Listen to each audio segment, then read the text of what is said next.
What's up mga players? Ako nga po pala si Andre at ito po ang Minecraft. Let's go! So bago tayo mag-start ngayong araw na ito, mag-update muna tayo guys.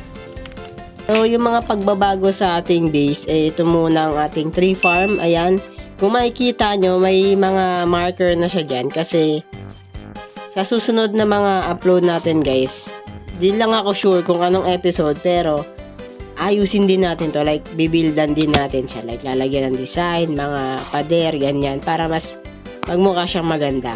And kung makikita nyo is medyo nadagdagan siya ng mga dalawa. Ayan, nadagdagan, bali 20 na lahat itong ano natin, tree farm natin. Tapos nilipat ko rin yung mga gamit natin dito banda sa gitna. So itong space na to is parang open na itong part na to, pero sakop ko pa rin itong kuweba. So pati itong lupa natin dito na sa harapan. Pero itong side na to hindi na sa atin ito Hindi na po sa atin ito. Ito ay pinapamigay ko na. Ay. Tapos sa taniman wala masyadong nagbago. Maliban lang sa nangyari kasi nalagay ko sa composter yung carrot pati yung mga wheat. Kasi ang gagawin ko na lang is puro potato na lang ang aking itatanim. At bakit potato? Dahil mas madali siyang makain and maluto. Dito naman may sugarcane farm tayo dito. Yan. May gagawin din ako dyan. Siguro sa mga late pa natin mga episode yan. Mga pang late game. Basta para pag may base na tayo. Yan. Susunod ko na yan. May gagawin tayo dyan. And may papakilala ko sa inyo bago nating alaga. Ito si Digidong. Siya si Digidong guys. Nakita ko lang din siya dito sa base ko. Then kinuha ko na, sayang naman Donkey rin yan. So welcome sa ating base Digidong. Bakit Digidong pangalan niya? Wala lang. Naisip ko lang.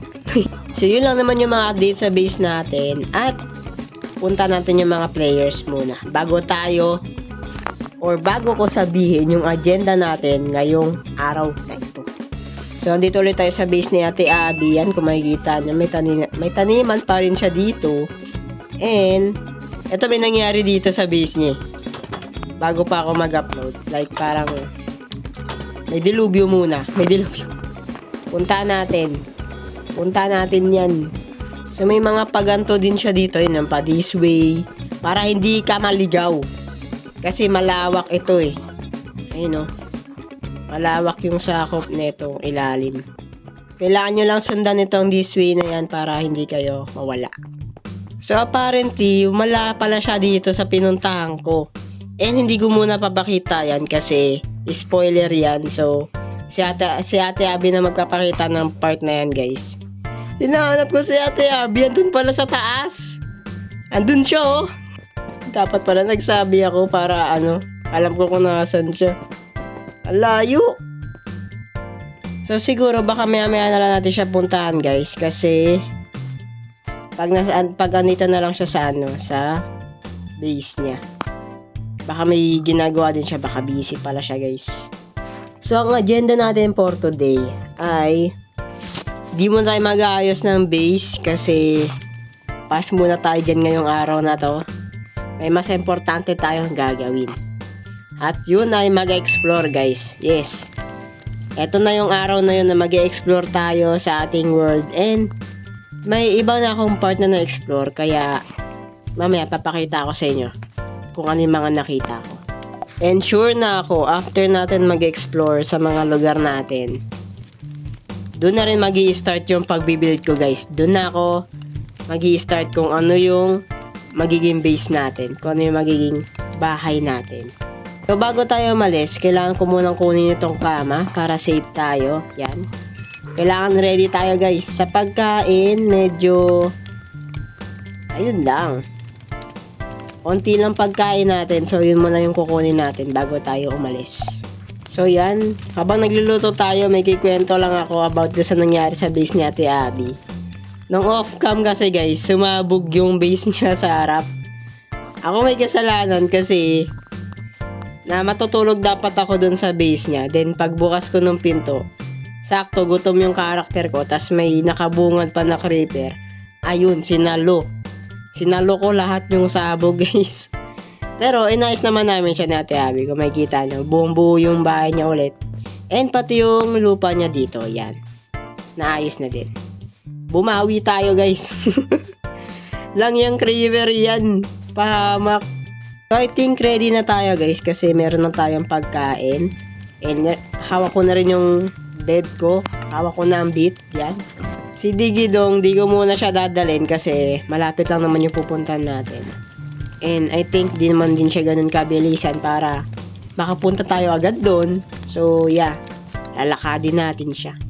So, hindi ko pala nasabi sa inyo kung nakikita nyo yung tulay na yun doon. Medyo may kalayuan pero ginawa ko yan, guys, kasi yung spawn natin ay nandun sa pinakataas ng bundok. So, para di sila mahirapan makapunta dun sa lupa, sa mga base namin, naglagay na ako ng tulay dyan. Ay no, yung mahabang tulay na yan. Lalagyan din natin ng design yun, guys, kasi para mas maganda yung pagpasok nila. Para tulay pa lang, maganda na. So, kung nakikita nyo yung puno na yun, nandun yung base ko. And, diretso nyo lang yun hanggang dito. Tapos, dire-diretso lang hanggang dun. Kasi andun yung makikita nyong isang na-discover ko, guys. Eto yung nakita ko. Para siyang ruin portal. Yan. Eto, na-loot ko na siya, guys. Nakuha ko na yung mga gamit dito. Yung nasa chest. Nasa base ko, actually. And may gagawin tayo doon. Gagawin natin siyang pang-public. And may nakita pa ako. Ito magandang malita to, guys. Ayun, nakikita nyo ba yun? Nakikita nyo ba yun? Meron tayong spruce. Spruce biome? Or taiga yarn? Taiga ata. Taiga ang tawag dyan. Di ako sure, ha? Pero magandang balita yan. Alam ko na. Mukhang magbabago yung tema natin, ha? So, yan. Ito yung una natin nakita. Isang ruin portal. And meron pa tayo isang papakita pa. Yung susunod kong papakita, ito maganda to. Biro lang doon sa part na babaguhin ko yung tema ko. So, syempre, mag-i-stay pa rin tayo sa oak. Dahil, maganda naman ang oak. Huwag natin siyang i-discriminate. Wow. Wow. Pero yun, di ko muna babaguhin yung decision ko na yun. Kasi, may naisip na rin ako magandang combination ng dalawa, yung spruce pati nung oak. Ang plano ko talagang tema natin is bamboo. Kaso ang problema doon is wala tayong makitang malapit na jungle sa ngayon. Kasi ngayon pa lang tayo nag-explore. Yes, on the spot po ito. Kung ano yung makita ko sa daan, yun din yung una nyo makikita. Pares tayo unang nakita. So, dahil nakabalik na tayo dito sa base, yung pinuntahan natin, dire-diretso yun lang to, kung saan nakaharap yung puno, yan. Diretso lang yun doon. Makikita nyo agad yung ruin portal. Tapos yung taiga. Sana tama ako. Sana tama ako, taiga tawag doon. So, ang next natin pupuntahan naman ay yung malapit sa base ni Luis. Yes, merong something malapit sa base ni Luis. At maganda yun, guys. Maganda yun. Di ko in-expect na may ganun dun. So, diba ito yung base ni Luis. Andun yung base ni Ate Abby. Sa gilid ng base ni Luis, dire-diretso nyo lang ito. Itong part na to. Tapos, diretso nyo lang yun. And may makikita kayong zombie. Ay no. Nakikita nyo ba yan? Nakikita nyo ba yan, guys? Oh. Tara, punta natin. I-loot na rin natin itong place na to. So, para makita natin kung ano yung mga pwede natin magamit. At, pwede rin magamit ng iba nating members. Mag-start tayo dito sa bahay na ito. Ay, may mga tao na po. Ito yung hinahanap ko pa. Taba, dagdag pa natin tong glowberries na... Ay, glowberries. Mali! Sweet berries pala. Yung glowberries sa Lush Caves pala yun. So, kuha tayo nyan. Bigyan din natin yung iba nating members after natin makabalik. Aray. Raid to, guys. Raid. So, meron tayo. Ayun na. Yung spruce log. Na-miss ko yan. Makakuha naman tayo marami yan eh. So, di ko nakukunin yun. Dito naman, ay, may katrabaho. Tawag, pasensya na po. Excuse lang. Eto. Ayun, compass. Ayan, may gagawin tayo sa compass, guys. May mapa din. Siguro sa mapa.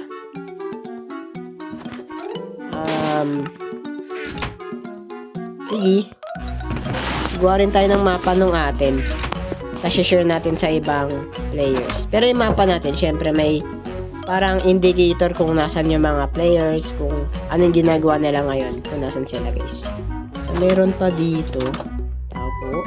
Ay, nasa taas pala yung kiss na ito. Boom! Emerald, mga kaibigan. Ay, kunin ko na tong potato. Ito, kailangan ko. Yung emerald sa inyo na yan. Mas mahalaga yung patatas kaysa sa emerald. Yun! Emerald ulit. Pero kukunin ko yung patatas. Mas pinili yung patatas, guys. Boom! Ito, kailangan ko to. Spruce sapling. Yari na, wala na. Magbibuild na ulit. Wala na. Dito naman next. Tinapay. Tinapay lang, guys. So, akit na tayo na natignan na natin lahat ng bahay dito. And ang gaganda. Umpisa pa lang, ang gaganda nung nakuha natin. Huwag kaya mag-alala, guys, yung mga members din. Syempre, mabibigyan din sila kung ano yung mga nakuha ko dito. Sasabihin ko rin sa kanila yan. Para aware naman sila. Boom, patatas. Ang dami ko ng patatas. Boom. Uy, puro pagkain. May sign din. Ito, sapling. Mamaya papakita ko sa inyo, guys, bakit importante yung sapling na yan. Sa mga di pala nakakaalam, no, di pa aware na paborito ko po ang spruce. Yan ang paborito. Ano nangyari dito? Parang nawala. Diba dapat may bed dito tapos may chest? What? Tapos dapat may pintuan din dito. Ano nangyari? Ayun. Uy, umilag ka, bay. Ay, grabe. Muntik ka na. Pero yun, paborito ko po ang spruce, guys. Kasi ang ganda niya. Ang ganda nung black na spruce. Uy, may chest pa. Uy, may iron pickaxe, tas may stick, and iron. Yung iron, marami tayo na. Nakuha tayo niyan last episode, eh. Tignan natin ano meron dito sa taas. Boom. A bundle. Sige. At anong nangyari sa'yo? Bakit lubog ka dyan? Lumubog, guys. Lumubog. Tignan natin kung ano meron sa loob. Okay, walang chest. Dito naman, ba't wala ng pinto? Ano ba nangyayari sa mundo? Parang naging abandon yung iba dito, ah. Dito, merong stone cutter. Hindi ko kukunin yan sa mga trabahador yan dito. At yun lang yung laman ng village. Okay, balik na tayo. Siguro, para mas madali na lang makita yung village, lalagyan ko na lang ng parang pathway or sign na daanan nito ng village. Para mas madali na lang mapuntahan. Kasi may importante din yung villagers, guys.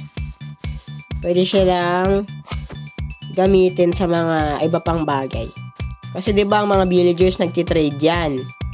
So yung mga titrade nila, pwedeng i-trade mo na lang sa kanila kaysa kunin mo dito mismo sa world. Kumbaga, para di ka mahirapan. So, ito na. Iisa-isain ko sa inyo lahat ng importante nating nakuha. Mag-start tayo dito. Ito. Itong lodestone. Importante itong lodestone, guys, kasi para di na kayo maligaw. So, bago ko i-demoin si Ate Abby, ito siya, oh. Yan, oh. Ito siya, oh. Tumatakbo, guys. Ayun, kumain ng tinapay. May mag-explore ata siya. Pero yun. So, andito tayo ngayon sa taas. And ito yung spawn, diba? Maglalagay tayo ng lodestone dito, banda sa gitna. So, siguro dito na lang. So, tanggalin natin yan. Yan, dito. Yan ang lodestone, guys. Importante yan kasi, di ba nakakuha tayo ng compass? Etong compass na to, pag pinalo mo yan dito, o, di ba? Nagka-enchant yung compass. At itong compass na to, lagi na nakatutok dito sa bato na ito. So, kahit saan ka mapunta, kahit saan ka parte ng mundo, dito at dito yan tututok. Kahit andun ako sa base ko, nakatutok yan dito. So, kung naliligaw ka at di mo alam kung saan ka pupunta, gamitin mo lang tong compass na to na may enchant galing dito sa lodestone. Di ka na maliligaw, guys. So, lahat ng members natin, bibigyan ko ng compass na may gantong enchant para hindi na sila maliligaw and makapag-explore na sila ng mas maayos. So, yun na yung una.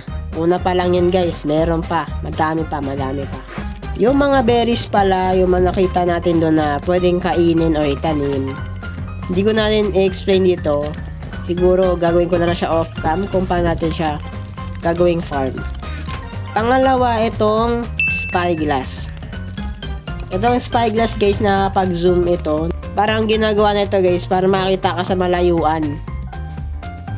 Ayun, kitang-kita yung base natin, sabi dito, malinaw. O, diba? At may chest nga ba dito, tas may crafting table pa. So, tapos na yung spyglass, pati yung lodestone, eto na. Eto na yung spruce sapling. Sinabi kong importante siya kasi kung titignan nyo, guys, wala akong bone meal ngayon kung may bone meal lang ako, mapapakita ako ng maayos ito Wait lang, guys, gagawa tayo ng bone meal, mabilis ang bone meal lang. Ito yung composter, guys. Kung gusto nyo gumawa ng bone meal, maglagay lang kayo ng anything na nang tatanim or organic something, pwede nyo na makakuha ng bone meal. Ayun, bone meal. Ito, nakapagpabilis to ng ng halaman. Mas bumibilis yung pagtubo ng halaman pag nilapagan nyo ng bone meal, guys. So, yan. Meron tayong 4 na bone meal. And, eto na. Eto na. The moment of truth. Ayan. Ito na ang spruce natin. And, maglalapag ka ng 4 dyan. Tapos, tapatan mo ng bone meal. Sana sakto na yung bone meal natin.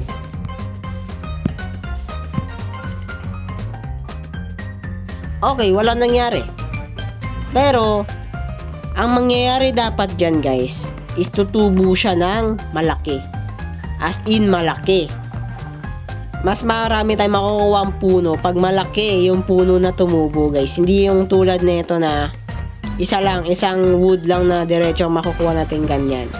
Doon sa spruce sapling, 4 na blocks na ganyan ang tutubo pataas. So, mas sulit na mag-build gamit itong spruce.